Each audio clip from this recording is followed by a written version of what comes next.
for healing before we kind of delve into talking further about that. And I think I want to just start by saying how important it is to talk specifically about religious trauma. As Conrad mentioned, that what's interesting about religion is that it can be both a source of trauma, right, and also the antidote to trauma. Both of those can coexist. So in one sense, it can be based in law and fear. It can promote hypervigilance. We could go on and on, right, about the violence that happens in congregations, the violence that happens in the wider church, the ways that it is a source of trauma and traumatic experiences, and that it can also be part of the healing process through community, through ritual done well, through spiritual practices, through the support that happens, right?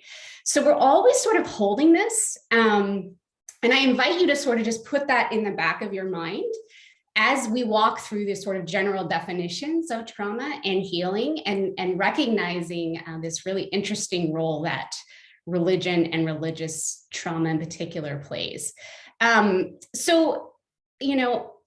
There's many definitions of trauma. Let's start with it. There's a lot of research being done on trauma right now in a lot of different fields. And so I'm going to define trauma, psychological trauma in particular, as an experience of an event or series of events or set of enduring conditions in which either the individual or the community's, or both, ability to integrate their emotional experience of that event is overwhelmed. So that is kind of my working definition of trauma. And I'm also happy to sort of take any questions or pushback on that. Now, what do I mean when I say overwhelmed? For me, overwhelmed really refers to the loss of the ability to stay present in the experience, to understand what is happening, to tolerate feelings, to comprehend the horror of the events that are unfolding. And the events that are frequently unfolding, that are potentially traumatic, are usually experienced as a threat to life, a threat to bodily integrity, or even a threat to sanity, right? So basically what I'm saying with trauma is that the normal pathways by which we take in, process, integrate an event is basically shut down. And this results in a range of symptoms that impact the body, the spirit, and the mind. So, of course, many variables such as gender, developmental stage, race, culture, poverty, social support, previous history of traumatic exposure, genetic predisposition can impact one's experience of events that can be potentially traumatic, or a community's experience of an event that can be potentially traumatic. And another way of saying this, people will talk about the fact that trauma is a normal reaction to an abnormal event, right? It is the body's way of trying to survive an event that is a threat to bodily health or safety. Now, a critical component, if we're looking at trauma, through a psychological lens or a pastoral care lens, which is the lens through which I approach it, although I incorporate other approaches, anthropological, sociological as well. But a critical component that we talk about in trauma are what are known as long-lasting adverse effects. These can be immediate. They can also be delayed. They can be short-term. They can be longer-term. They can be over a course of a lifetime. Sometimes an individual recognizes the connection between the initial event and these adverse effects. Other times, individuals and communities may not recognize that connection. So what are some of these adverse effects? We could do much more on this, and I'm just going to name a few that I think might be applicable for us, particularly as we consider looking at biblical texts through the lens of trauma, right? So, because they are wide-ranging, and they can and do influence the body, mind, and the spirit, these adverse effects. So in individuals, adverse effects include things like people having a decreased ability to regulate emotion, to cope with life stressors, to trust and connect relationally, right? Because many times trauma destroys trust, destroys that connection and relationality. In terms of in the body, we see issues with memory, right? We know that that traumatic memories are encoded in a different way, with attention, with language, with the ability to put this traumatic experience into words, with cognition processes. One of the most defining symptoms that I think is important to name here is the persistence of intrusive or distressing images or flashbacks and or recollections of the traumatic event. And when theologians who write about this, I love theologian Shelley Rambo, she calls this, and I'll use her quote here, fragments of the past return in the present, right? So the past becomes the present. And these are fragments and sensations and different types of recollections. Also physically, we see this affects health. We see an increase in certain types of illnesses. And then spiritually, it's really important that because trauma impacts people's ability to make meaning out of their lives and out of the world, that trauma can really foster this sort of disconnection with not only the self, although definitely the self, but also with hope, with community, with spirituality, and also with God. So there's a sense that people feel abandoned by God, punished by God, wondering where God was in the midst of this traumatic event. So I think it's important also to recognize that many times in an attempt to protect themselves from events, people and the ongoing presence of these sort of symptoms in their lives, that people may attempt to disconnect from the painful experiences and from even situations that might bring forward these experiences or symptoms, right? So this can result in sort of emotional or psychic numbing or even disassociation. And it can sort of create a narrowing or deadening or flattening of the emotional life and of lived experience. So I just also wanted to name that reality. Now, as Kathleen mentioned, trauma is both individual and trauma is communal. Trauma is social and individual and impacts communities. It can rupture systems of meaning that govern a community. It can fracture social resources. It can destroy the environment. It can create barriers to communication within a community. It can erase notions of being safe. It can erase trust. It can erase the sense of solidarity that exists within a community. We know that societies who've been in decades of conflict, for instance, in Nicaragua, exhibit some of the following. First, a reduced ability to communicate with each other. They are less flexible and tolerant with one another. They have a loss of trust, a sense of isolation. On one hand, they have a sense of apathy. And then on the other hand, they can also have an increased aggressiveness. So we see this with an increase in like domestic violence and violence in the family. We see an increase in chronic illnesses in these communities, in suicide, and also in their ability to step into the shoes of another, to experience and express empathy. So this is huge, right? And it's actually, given the fact that we are still walking through a global pandemic, which I would consider yet another collective trauma that has influenced different communities in different ways based on their social location. This is just something that I think is really important for us to address. So I'm going to shift to talk a little bit about what is needed or can be needed for healing, and also recognize there's a lot of research being done right now in a lot of different fields, particularly in the psychological field right now. But what I want to name in terms of maybe even just giving us a framework for healing, some of you and my students will be reading her this semester, Judith Herman, who's kind of the pioneer in the field of trauma studies, a psychiatrist herself, wrote a seminal work, Trauma and Recovery. And this is from her own work with survivors of domestic violence. And in that work, she offered a process for healing and recovery that actually really still governs conversations of healing today. And she wrote her book in the 90s. And that process involves three phases that I'm going to kind of outline for you. First is establishing safety. The second is remembrance and warning. And finally, the third is reconnection with the self and with the wider community. So like I said, these are still regarded as sort of the wider framework within which healing occurs, even while there's a lot of research being done on things like the role of culture and race and historical generational trauma, right, inside of this framework. So there's a lot of work being done on recognizing cultural differences, et cetera, in the midst of these movements. The other thing I want to point out, and sort of a central insight from her that I think has direct implications for religion and religiosity, is that she reminds us that trauma means loss. So whether this is internal psychological structures of the self that are, losing a self that's securely attached to others, whether it's loss of bodily integrity, whether it's loss of important people, whether it's loss of trust or security, it is loss. And it is usually multiple forms of loss. So that means that while not all grief is trauma, all trauma has a grief element. And so trauma work is also grief work. And I think that's important to me, particularly as we think of the role of religion, religious practices and beliefs as we think about trauma. So if I could, I'm just going to quickly walk through these three phases and talk a little bit about them. And then also talk a little bit about how these phases intersect with the communal dimension as well. So like I said, the first phase is creating safety.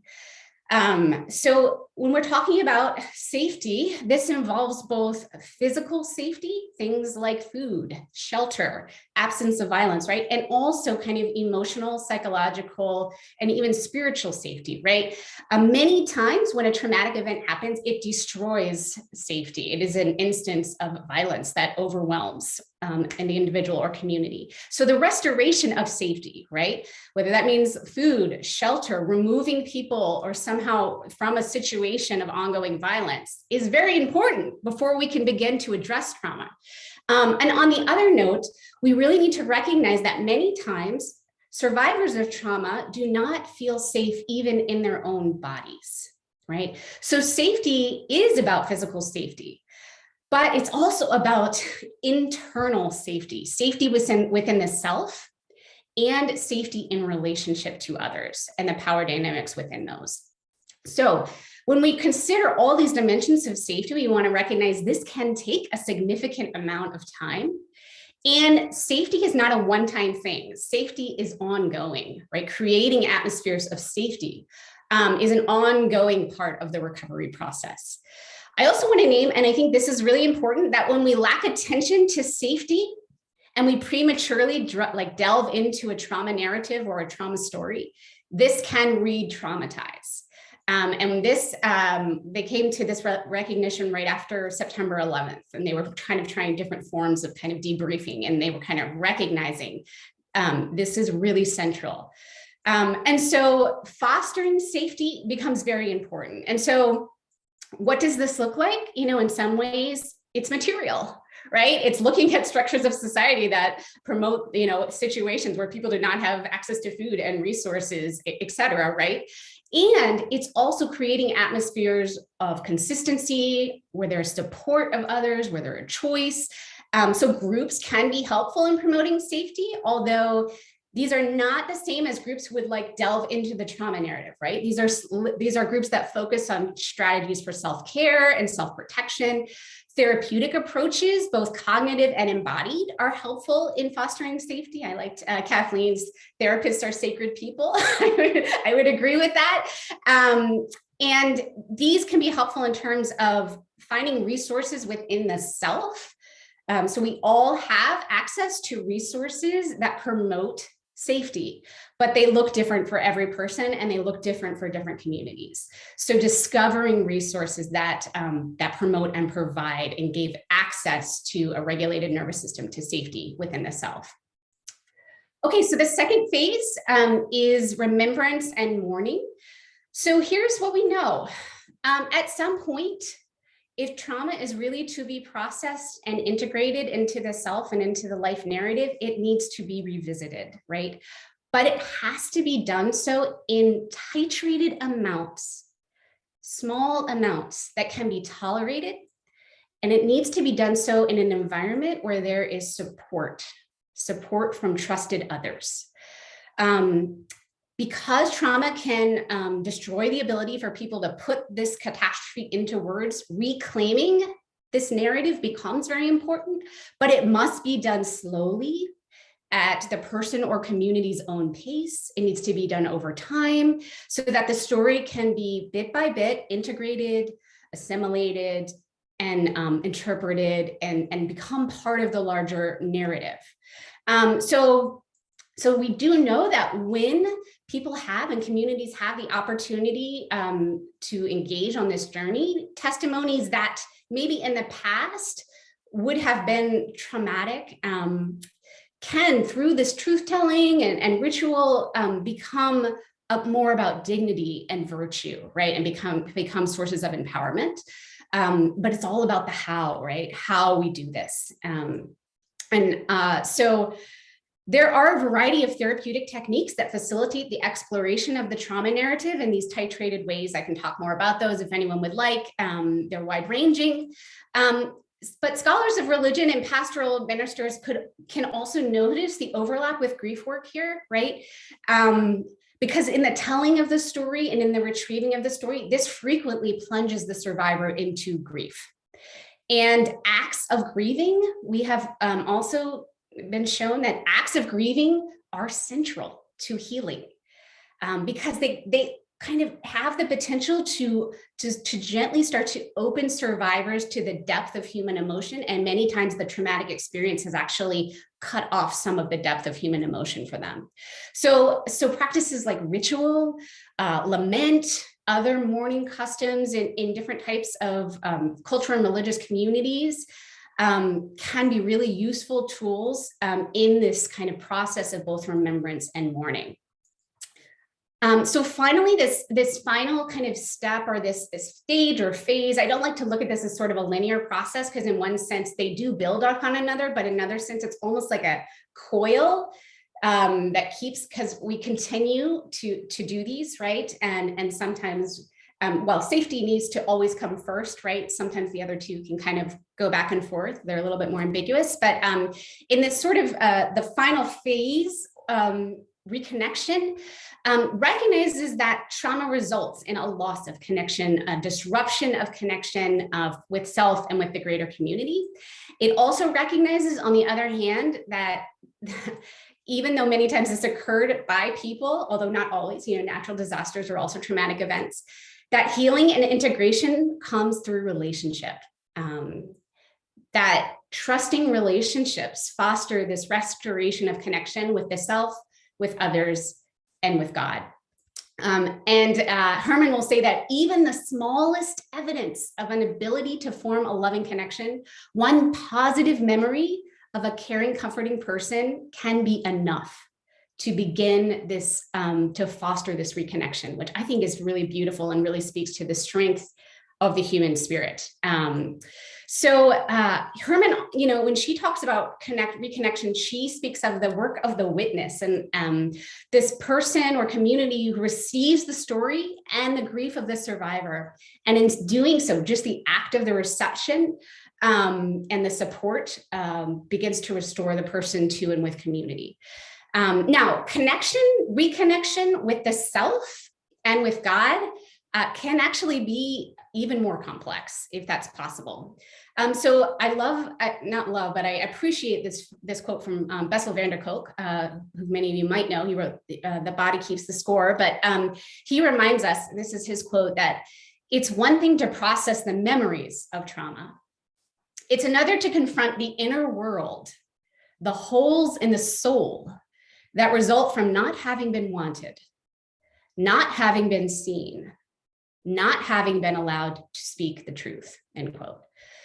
So this recognizes that holes in the soul are actually, they can be very difficult to address, right? And so I think it's important to note here that this is where the symbolic can become a real resource. So things like music, art, movement, dance, attention to embodiment, particularly in the context of kind of trusting relationships, can sort of provide this entree into reconnection with the self and with God.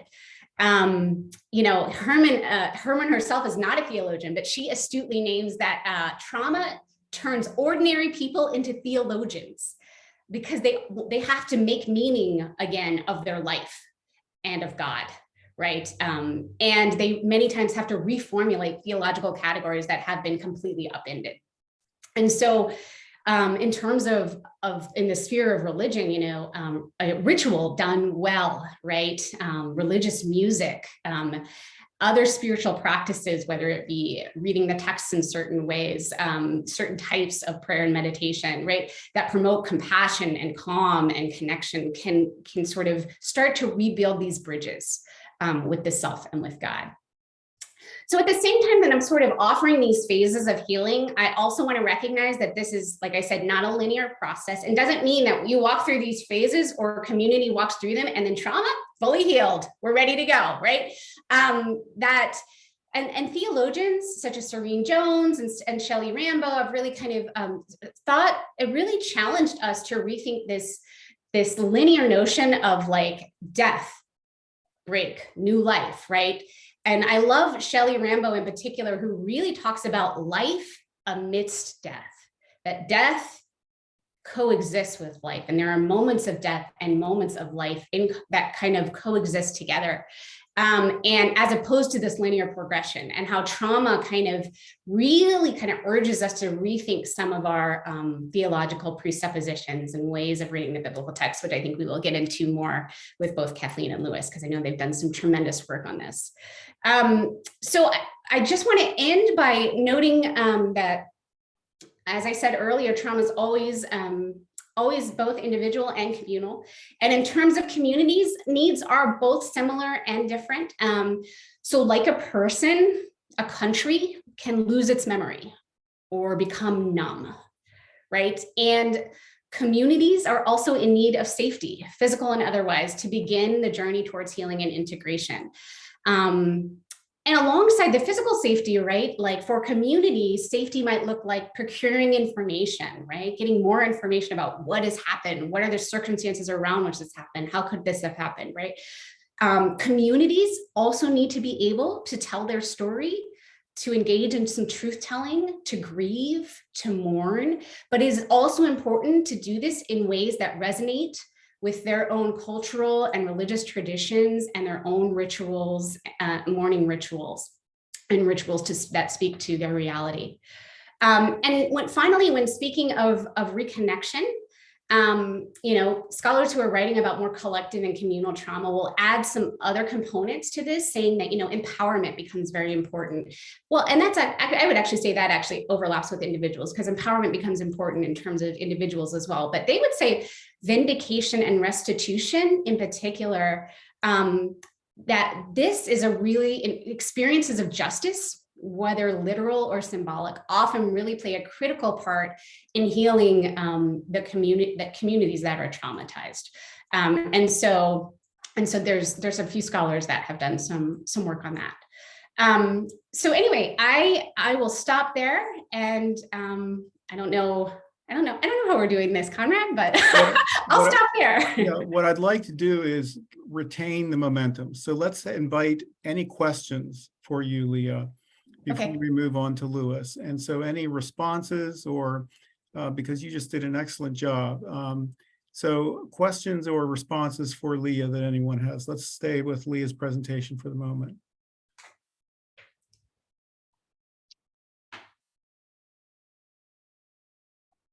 Okay, I have to get ready.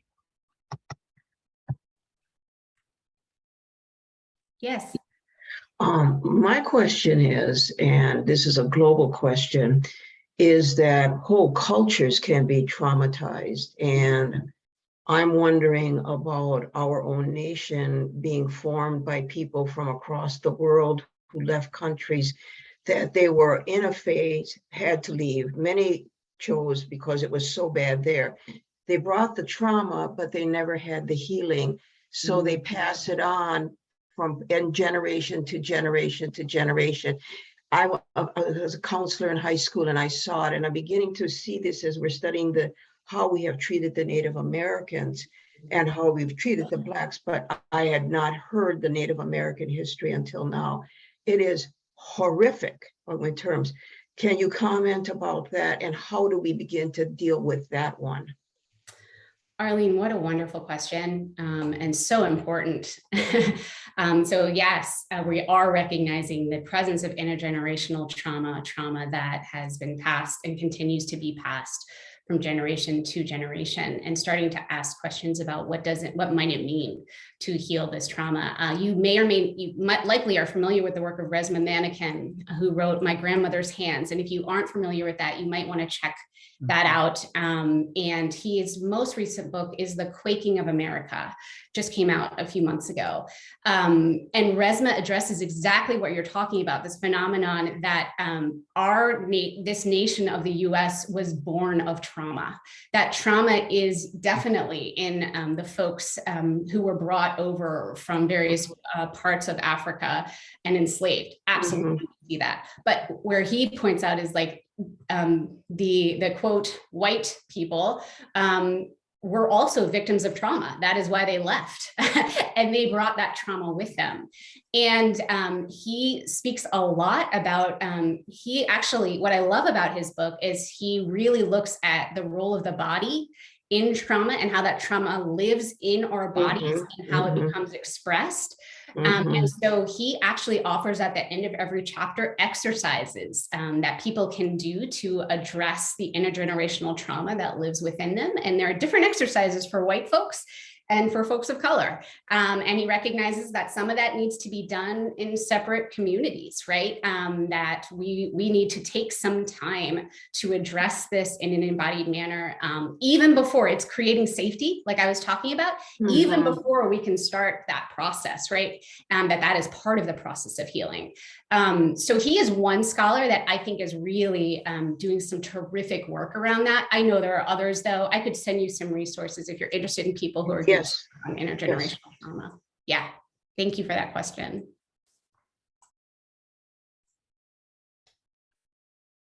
Leah, I have a question that goes back to the scripture that we read at the very beginning, and then somebody's comment upon that scripture. Is it possible in cases that trauma can make one hyper aware or hypersensitive or both? Wonderful question. Thank you, Mark. Yes, that is one of the symptoms I did not mention. It's called hypervigilance. So basically, what hypervigilance is that, so we are always scanning for danger, whether or not we recognize it. We're scanning for danger. We smell smoke, right? And we go into fight or flight, right? Whether we're aware of it or not. And then our rational mind can come online, our prefrontal cortex, and say, oh, wait, that's a campfire. I'm okay, right? And bring those sensations and that reaction down. What can happen with trauma is that, in a sense, the smoke detector is always on. It gets stuck. And danger, so the body is basically constantly perceiving danger. It's hyper aware of its surroundings. Danger is everywhere, right? And so that's what we call sort of this hypervigilance, right? The sense that there is danger everywhere. And of course, this has negative effects, not only on our emotional life, but we weren't built to live in a place where we are constantly vigilant, this vigilance, right? We were built to kind of, vigilance serves a purpose. We assess whether it's dangerous, and then we come back down into a more regulated nervous system. And so this hypervigilance that can happen really is just, it's one of those symptoms that can just really narrow the lives of people, and also really bring about some health conditions, because this constant stress response that's happening all the time really just takes the body's resources in ways it wasn't intended to. So I also want to name, though, we talk a lot about hypervigilance, but we talk less about hypovigilance. The other part of that is that sometimes, almost in response to always being in danger, the body goes into collapse, right? And that's when we can experience the sort of disconnection, the numbing, right? Almost like if you were to picture someone being like, really up, lots of energy, lots of vigilance, and then like can't sustain it, and so then shuts down. So it's these periods where we actually almost shut down, in a sense, disconnect, and that is also another symptom of someone who's walked through or is experiencing some type of traumatic reaction to something. So thank you for that question. Leah, as a pastor, Heidi and I always found that the response to our efforts to create a safe space were always different among different people. Sometimes it would surprise us who became allies with us, and sometimes we were totally blown away by who resisted and opposed our efforts. Can you talk about why people respond differently to efforts of leaders to create a safe space, to name abuse, to name violation, to name leaders who are doing this? Yeah. Yeah, that's such a great question.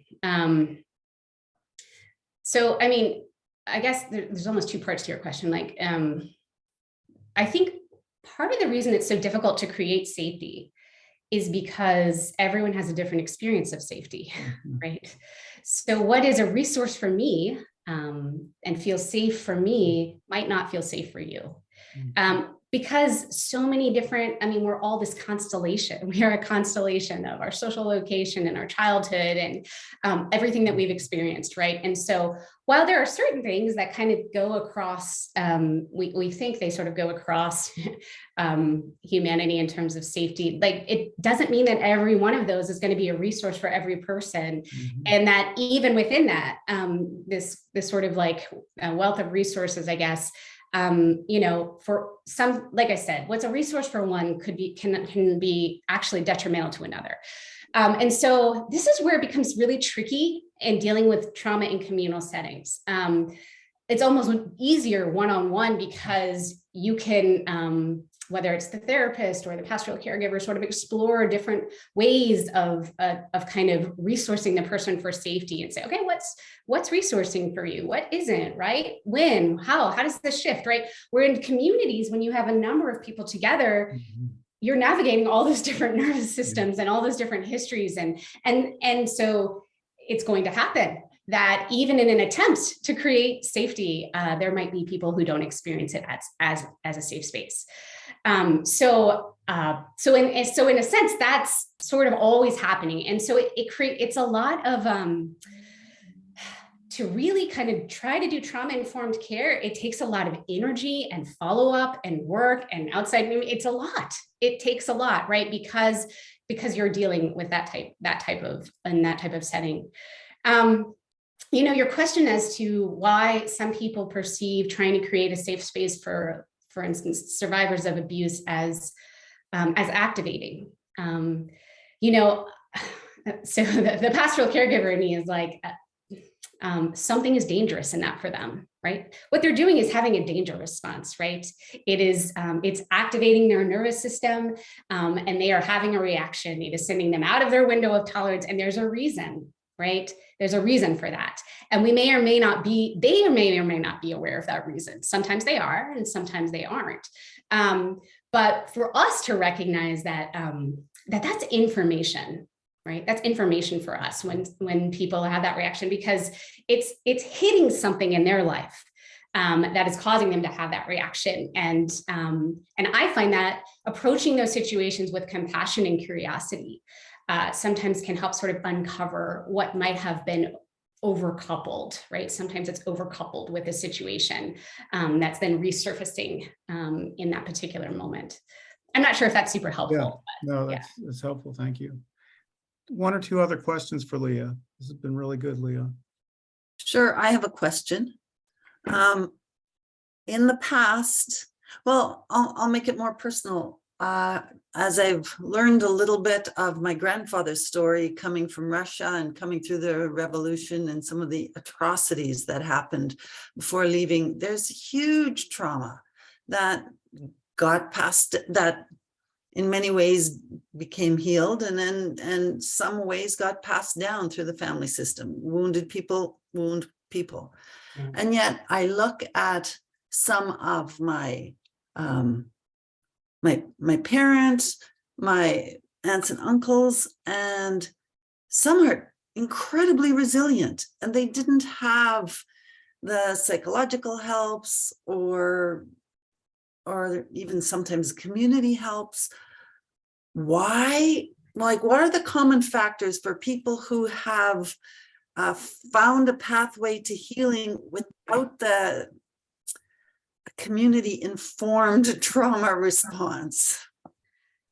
Wow, Marianne, that is really the $1 million question right now. Right. So we're looking at what fosters resilience, and there are different theories for why some folks are more resilient than others, even with a lack of like any type of intervention that you can see, right? And many times people will say, so our primary resources for resilience are embedded very early. So it's the security of the attachment to our caregivers, right? Knowing that someone was there, knowing that we could get upset and we had room to get upset, but that we had a secure base that we could return to. And what that attachment looked like, if you're familiar at all with attachment theory, and you may or may not be, but the more secure the attachment to the caregiver or the primary caregiver, right? This tends to foster an ability to relate to others with this sense of resilience and security, right?